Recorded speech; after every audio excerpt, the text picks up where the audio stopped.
ہماری شادی کو 5 سال ہو گئے تھے، پر میں اسے ایک بچہ نہ دے سکی۔ روز لوگوں کے تانے سنتی رہتی تھی۔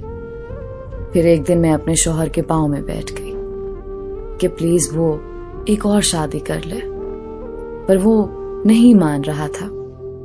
پھر میں نے اپنی قسم دی، پہلے بہت رویا، پھر مان گیا۔ ہمارا یہ فیصلہ سن کر سب بہت خوش ہو گئے، اور پھر شادی کا وقت آ گیا۔ اس کو تیار کیا، دولہا بنایا، اور سب سے زیادہ خوش بھی میں ہی نظر آ رہی تھی۔ اس کی شادی والی رات آج بھی مجھے یاد ہے۔ رات سے صبح تک اس کے کمرے کے باہر زمین پر بیٹھی رہی۔ وہ رات بہت ہی لمبی تھی، مجھے بہت درد تھا، پر آنسو ایک بھی نہیں تھا۔ صبح ہوئی تو دلہن کو تیار کیا ولیمے کے لیے۔ میرا شوہر بہت خوش نظر آ رہا تھا، اور میری خوشی اسی میں تھی۔ اصل کہانی تو شادی کے بعد شروع ہوئی۔ اس نے پورا 1 مہینہ مجھ سے بات نہیں کی، اور یہی چیز مجھے اندر سے کھا گئی، اور میں بیمار رہنے لگی۔ میرے سسرال والوں نے ان سے بول کر مجھے امی کے گھر بھیج دیا۔ 1 سال تک خبر ہی نہ لی کہ میں کس حال میں ہوں، زندہ ہوں یا مر گئی ہوں۔ وہ 1 سال قیامت کی طرح گزرا۔ ایک دن میرے لیے قیامت سے کم نہیں تھا۔ 1 سال بعد اللہ نے ان کو ایک بیٹی اور بیٹے سے نوازا، تو ان کو ایک نوکرانی کی ضرورت پڑ گئی، اور وہ مجھے لینے آ گئے۔ والدین کے منع کرنے کے باوجود میں ان کے ساتھ جانے کے لیے تیار ہو گئی۔ سارا دن مجھ سے نوکرانیوں کی طرح کام لیتے، لیکن اس میں بھی خوش تھی میں۔ بے شک وہ مجھے دیکھتے نہیں تھے، مجھ سے بات نہیں کرتے تھے، لیکن میری آنکھوں کے سامنے تو تھے نا۔ سارا دن کام کرتی اور ساری رات سٹور نما کمرے میں جاگ کر گزار دیتی۔ دن گزرتے رہے، اور میں اسی چیز کی عادی بھی ہو گئی۔ میرے ساتھ جو کچھ بھی ہوا تھا میں سب بھول چکی تھی۔ میری آزمائش تو گزر چکی تھی، میں اپنی آزمائش پر پوری اتری تھی۔ ایک دن وہ اپنی بیوی بچوں کے ساتھ شہر سے باہر گیا ہوا تھا، اور اس کی کار کا ایکسیڈنٹ ہو گیا، جس میں وہ خود تو بچ گیا، لیکن اس کے بیوی بچے اللہ کو پیارے ہو گئے۔ اپنے بیوی بچوں کی موت کے بعد وہ حد سے زیادہ پریشان رہنے لگا تھا، اور اسی طرح 4 مہینے گزر گئے۔ جب اس کا غم تھوڑا کم ہوا، حالت تھوڑی ٹھیک ہوئی، تو اس نے میرے نزدیک آنا شروع کر دیا۔ لیکن پتہ نہیں کیوں مجھے اس کا نزدیک آنا عجیب سا لگا۔ پتہ نہیں کیوں مجھے اس کا پاس آنا اچھا نہیں لگ رہا تھا، پر میں کر بھی کیا سکتی تھی، مجبور تھی۔ اپنے پاس آنے سے منع بھی نہیں کر سکتی تھی۔ مرد آخر مرد ہوتا ہے، وہ اپنے آپ کو ایڈجسٹ کر لیتا ہے، لیکن مجھے اپنی جگہ پر آنے کے لیے ٹائم لگا۔ ہم دوبارہ ویسے ہی ہو گئے جیسے پہلے تھے۔ وقت گزرتا رہا، اب میں نے دوبارہ اپنے اوپر توجہ دینا شروع کر دی۔ ہر وقت بن سنور کر رہتی، اور اسی طرح وقت گزرتا رہا۔ میں نے پرانی ساری باتیں بھلا دی تھی، یہاں تک کہ میں نے کوئی گلہ شکوہ تک نہیں کیا۔ میرے ساتھ جو کچھ بھی ہوا تھا میں سب کچھ بھول چکی تھی۔ وقت گزرتا رہا، اور مجھے وقت گزرنے کا پتہ بھی نہ چلا۔ آج ہمیں دوبارہ ایک ساتھ رہتے ہوئے 1 سال 4 مہینے اور 10 دن ہو گئے تھے۔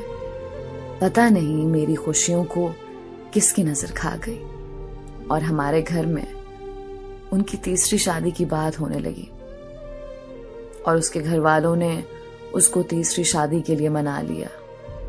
لیکن اس بار میں نے ان کو منع کر دیا کہ آپ نے شادی نہیں کرنی، لیکن وہ بضد تھا کہ میں نے کرنی ہی کرنی ہے۔ اس کے پاؤں میں بیٹھ گئی، اس کے پاؤں کو ہاتھ لگایا کہ خدا کے لیے اب تیسری شادی نہیں کرو، لیکن اس نے میری ایک نہ سنی۔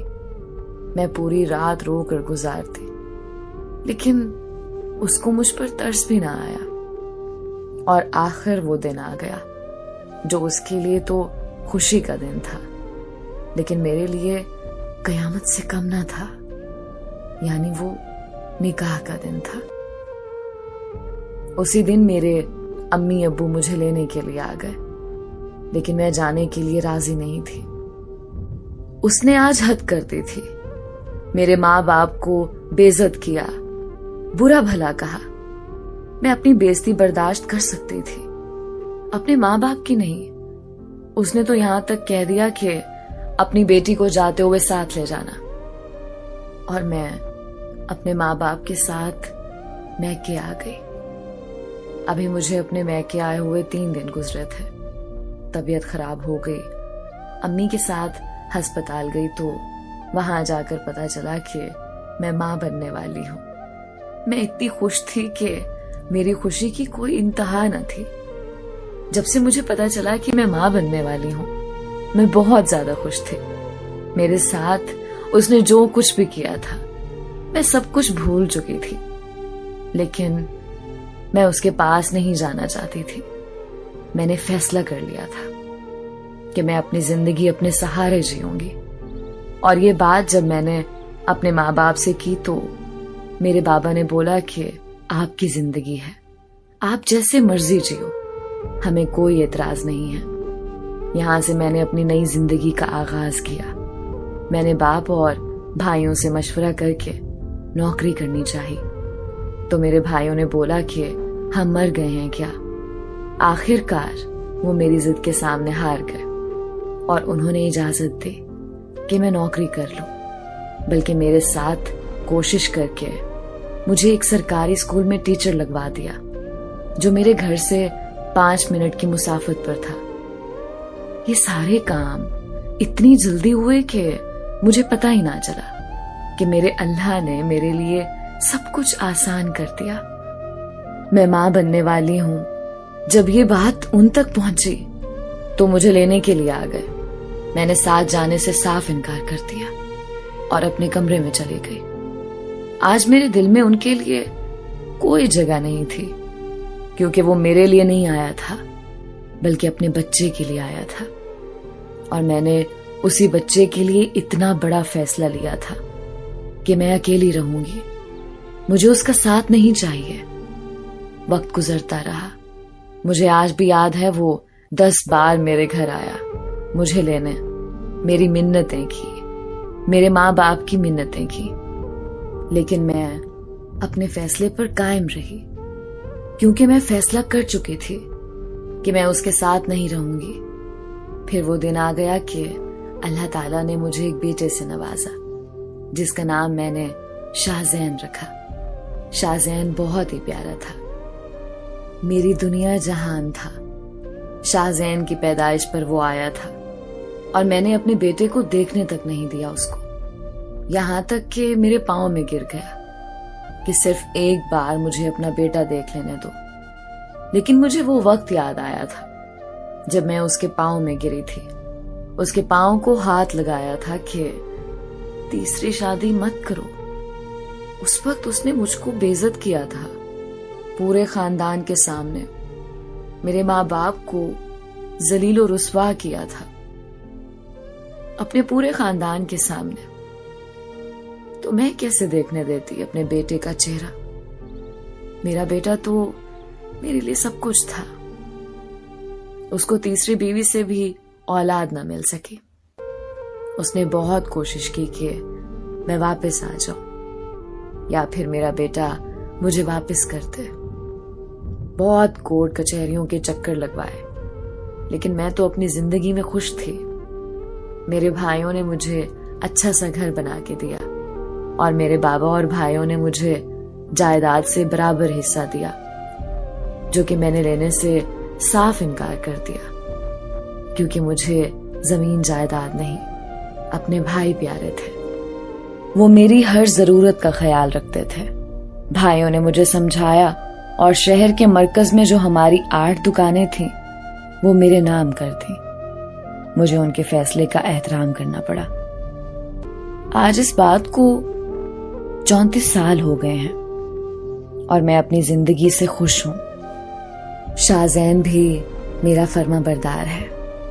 اللہ کا دیا سب کچھ ہے, کسی چیز کی کمی نہیں ہے. لیکن میں کبھی کبھی سوچتی ہوں کہ اگر میں اس کے ساتھ چلی جاتی تو پتہ نہیں میری زندگی کیسی ہوتی. کیا پتہ میں اتنی خوش رہ پاتی یا نہیں.